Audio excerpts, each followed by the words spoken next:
Many people are facing and going through many challenges these days. But why and how to give thanks sa kabila ng lahat? Si Job, alam natin na kasaysayan niya, napakayaman niya, maraming mga anak, masaya, living a nearly perfect life, and very, very godly. Pero dumaan sa pagsubok na napakatindi. At sabi niya, Job 1:21, naked I came from my mother's womb, and naked I will depart. The Lord gave, and the Lord has taken away. May the name of the Lord be praised. Kaya hanggang ngayon, pinag-uusapan pa natin itong si Job kasi napakaganda niyang halimbawa sa isang mananampalataya na nanalig sa Diyos ng walang hanggan, walang patakaran at walang sukat at walang limitasyon.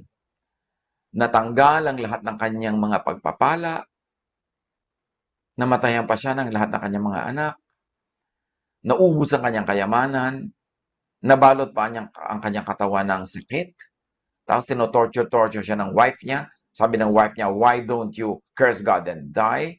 Pero sabi niya, hubad akong dumating dito sa mundo nung ipanganak ako?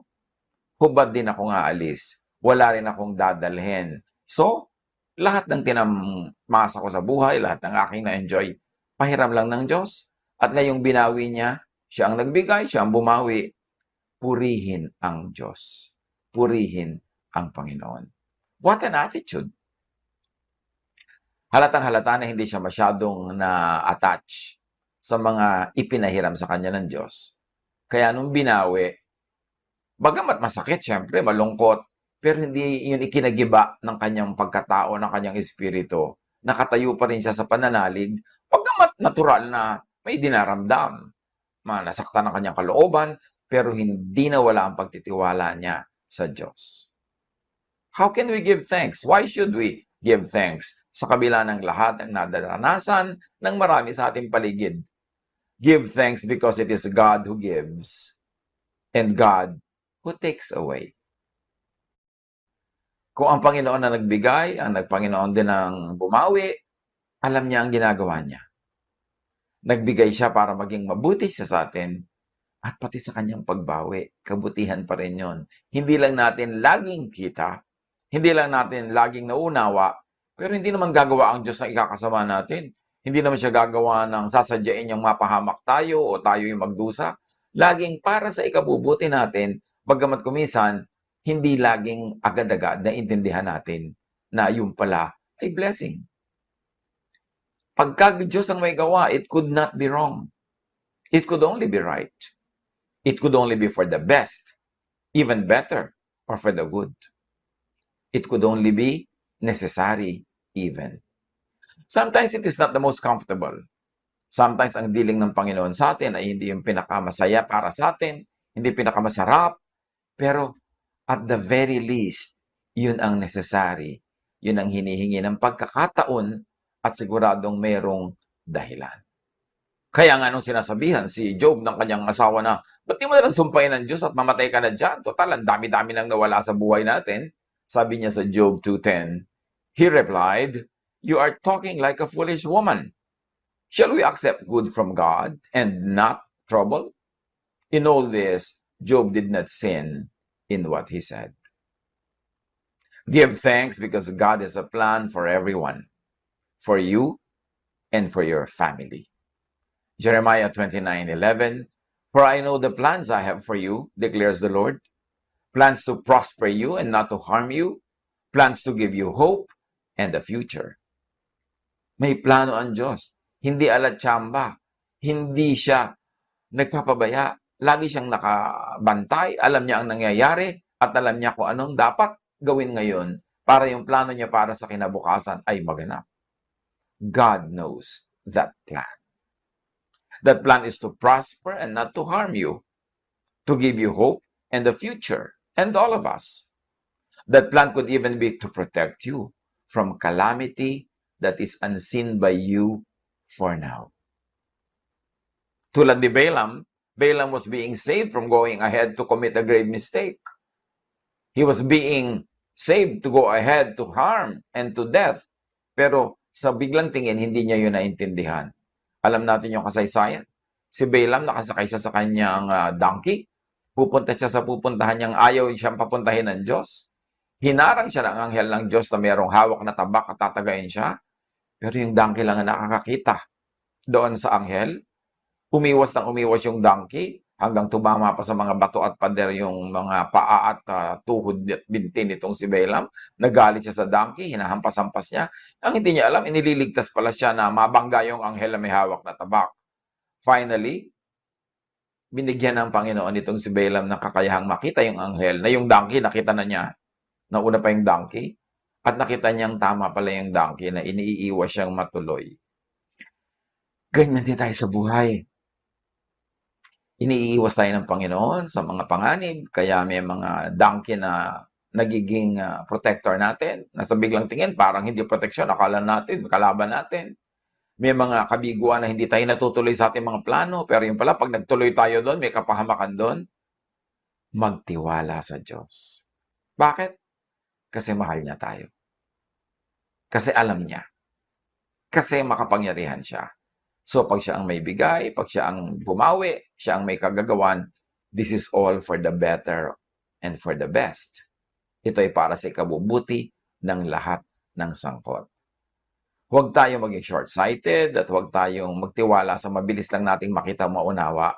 Maraming hiwaga ang buhay. Isaiah 57:1-2. No one understands that the righteous are taken away to be spared from evil. Kahit nga ang pagpunta sa kabilang buhay, ang pag-uwi sa langit sa Diyos, yung tinatawag ng iba na pagkamatay, kahit yan ay may pagpapala sa mga tunay na minamahal ng Diyos. Kasi meron palang mga kinukuha siya para iligtas sa higit lalong mahirap na kalamidad.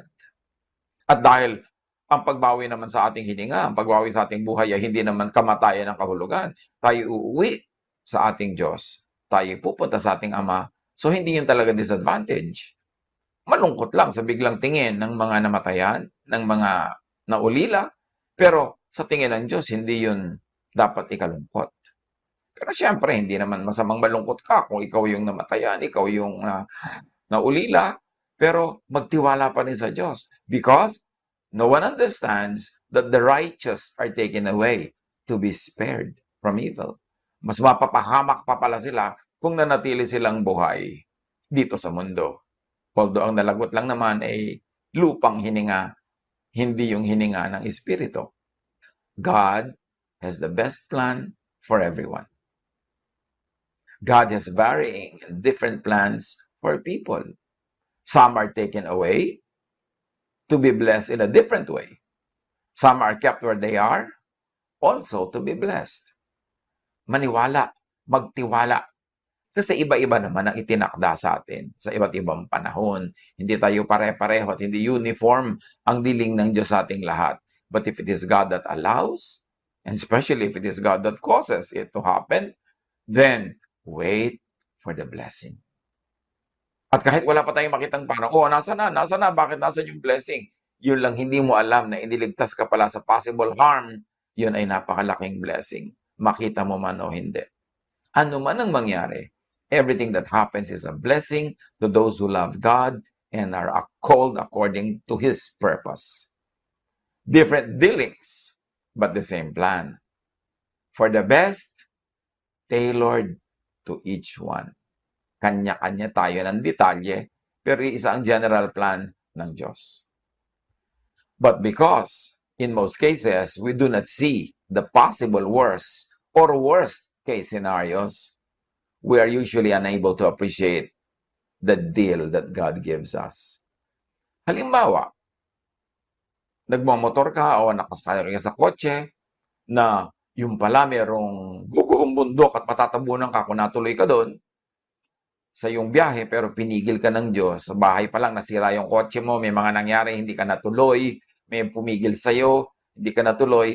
Akala mo, napigil ka lang, hindi mo alam kung ano nangyari, pero yung pala, nailigtas ka sa isang bundok na guguho. Pero hindi mo na siguro makikita yun at malalaman pa, kaya hindi mo alam na blessing na pinigil ka, o blessing na pinatuloy ka, o blessing na dinala ka dito at doon. Pero alam yun ng Diyos. Kung alam lang natin kung saan at paano pala pala tayo iniaadya ng Diyos araw-araw, mas magiging appreciative tayo sa kanyang mga pag-iingat. Being taken from point A to point B is not judgment or punishment. It is salvation from greater but unseen calamity. It is the next step in the journey. And note also, being kept at point A is also a movement to point A2. Kahit nandiyan ka, may movement pa rin yan. May nangyayari pa rin. Romans 8:28, for we know that in all things, God works for the good of those who love Him, who have been called according to His purpose. So give thanks because any and every situation is made by God. Do not moralize every situation. Kasi may mga situation na hindi talaga reward, hindi siya punishment, hindi liligtas lang tayo. O kaya ay meron lang na step na dapat maganap only after this step is taken. Ecclesiastes 7:14, when times are good, be happy. But when times are bad, consider this. God has made the one as well as the other.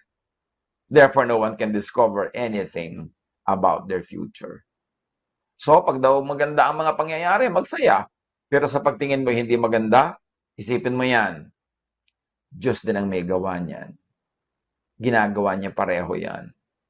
At yan daw ay ginagawa ng Diyos para rin hindi natin talaga ma-drawing kung anong gagawin niya sa atin sa buhay natin. So, lagi tayong aasa, lagi tayong susunod, lagi tayong mananalig, lagi tayong maniniwala. People do not know anything about the future, but God knows everything. Alam ng Diyos. Gawin natin comfort sa ating mga sarili na alam ng Diyos ang nangyayari. Alam niya ang hahantungan ng lahat. At tayo, parang mga tao sa chessboard na siya yung naglalaro, inilalagay niya tayo sa mga tamang mga lugar para sa ating ikabubuti. People do not know anything about the future, but God knows everything. Any and every timing is God's. So do not moralize every season or weather. Yung panahon na may employ ka, panahon na tapos ang employment, do not always relate it to bad or good. Nangyayari talaga yan. Everything happens. Ecclesiastes 3:1-3, there is a time for everything. There is a season for every activity under the heavens. A time to plant and a time to uproot. A time to tear down and a time to build. At kung i-extend natin yan, merong time na darating tayo sa isang lugar na meron tayong trabaho at merong time naman na mawawala na tayo doon at ilalagay na tayo ng Diyos sa ibang lugar naman. Merong time ng pagdating, merong time ng pag-alis, merong time na ganito at merong time na ganyan. Pero lahat yan, Diyos ang may takda. Being uprooted from point A means being replanted in point B. Hindi ka naman dinala sa ibang planeta. Meron lang ibang pagdadalhan. At kung ibang planeta man, kung kasama mo naman ng Diyos, why not? Basta ang mahalaga ay nandun ka living in the center of God's will. Being torn down from point A means being rebuilt in point B. Importanteng isipin natin ang mga bagay na ganyan. Huwag tayong masyadong maging attached sa ating present situation. No situation is permanent, but God is permanent. And God's love is permanent. Kung ating matatandaan si Naomi, to escape a famine, Naomi and her family uprooted themselves in Bethlehem to move and to be replanted in Moab. Then difficulties in Moab made Naomi uproot herself and Ruth, ang kanyang naging manugang doon, to be replanted again in Bethlehem. And back in Bethlehem, Naomi found new blessings. Iisipin mo, sobrang nang na-attach si Naomi halimbawa sa Moab, sobrang na siyang nasanay doon, pero umuwi siya. Dinala siya ng Panginoon pabalik sa Bethlehem. At in fact, pagbalik niya doon, mas maasenso pa ang buhay niya kesa nung dati, bago siya umalis. Hindi ibig sabihin yan na lahat ng babalik ay mas magiging mas maasenso materially. Pwedeng yes, pwedeng half, pwedeng no, pero ang mahalaga, kung dinadala tayo ng Panginoon sa isang lugar, siya ang may alam. Maaaring inililigtas niya tayo sa calamity kung hindi niya tayo inilipat, o kaya ay may maganda talaga siyang plano, or both of them can be correct. Manalig, magtiwala, tibayan ang loob. But those who will stay under the same and move to rearranged and new conditions, thank God pa rin. So yung aalis, thank God. Yung mananatili, thank God. Yung nanatili pero may pagbabago ang pananatili, thank God pa rin. Pray for new forms of blessings. Pray for sight to see new forms of blessings. Sa Numbers chapter 22, makikita natin nga ang kasaysayan ni Balaam na kanina ay ating binanggit na. Aalis siya, pupunta sa isang lugar, pinigil siya ng Diyos. Hindi niya alam na Diyos ang pumipigil sa kanya, kaya pinagpilitan niya hanggang siya masaktan, hanggang siya mahirapan. Pero finally nalaman niya, Diyos pala ang may kalooban na siya ay mapigil, at least at that time. At nung nalaman niya yan, nag-surrender siya at nag-submit. Maraming ganyang mga kasaysayan sa ating buhay. 2 Kings 6:15-17.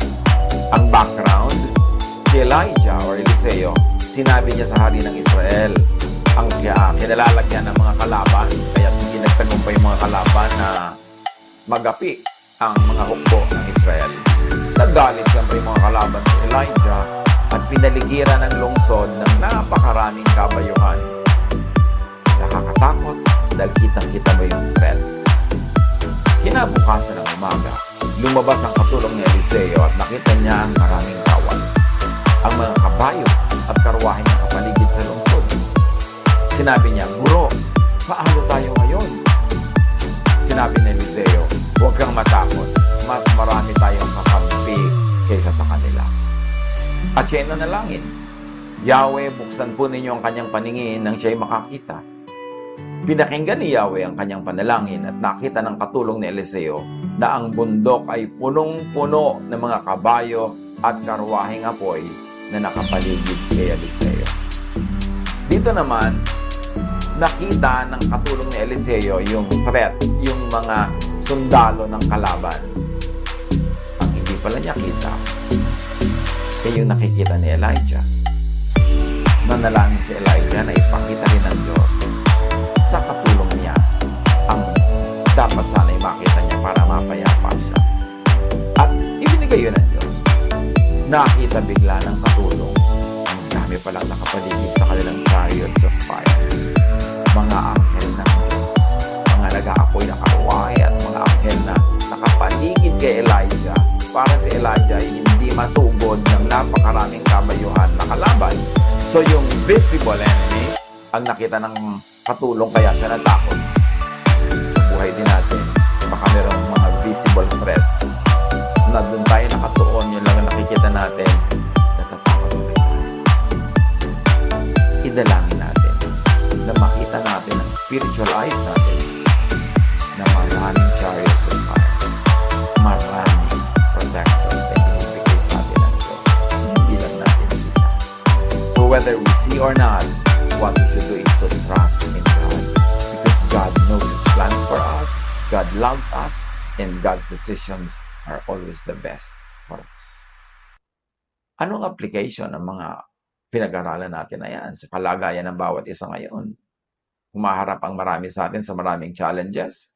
Yung iba humaharap sa mga pagbabago ng sitwasyon, pagbabago ng lugar, pagbabago ng details. Pero tandaan nyo, merong hindi nababago, ang Diyos. Ang kanyang pag-ibig, ang kanyang mga pangako. Yun ang panghawakan natin. Security is not in any place, but it is in the presence of God. Our well-being is not where we are employed, where we work, where we live, but if we live in the center of God's will. Maaring merong mga inconveniences, merong mga difficulties ang pag-adjust, pero lagi naman binibigyan tayo ng Diyos ng provision para mapagtagumpayan natin ang lahat ng dapat nating harapin sa buhay. Sabi nga ni Job, the Lord gives, thank you. The Lord takes away, thank you pa rin. Wala dapat duda, walang pagtatampo, walang mga kung ano-anong unnecessary negative emotions. Natural, may mga konting lungkot dyan, may mga konting concern, pero don't turn it into an anxiety. Because security is the presence of God. It is living in the center of God's will. Mabuhay tayo ng merong pag-asa, merong tibay ng loob, merong hinahangad na darating na future. We don't know what the future holds, as we always say, but we know who holds the future. It is God. Magtiwala, magtagumpay, at magdiwang tayo anuman ang kalagayan natin sa buhay. Ang Diyos ay nasa lahat ng dako. Sa Kanya tayo umasa, sa Kanya tayo sumandal. Mabuhay ang Diyos!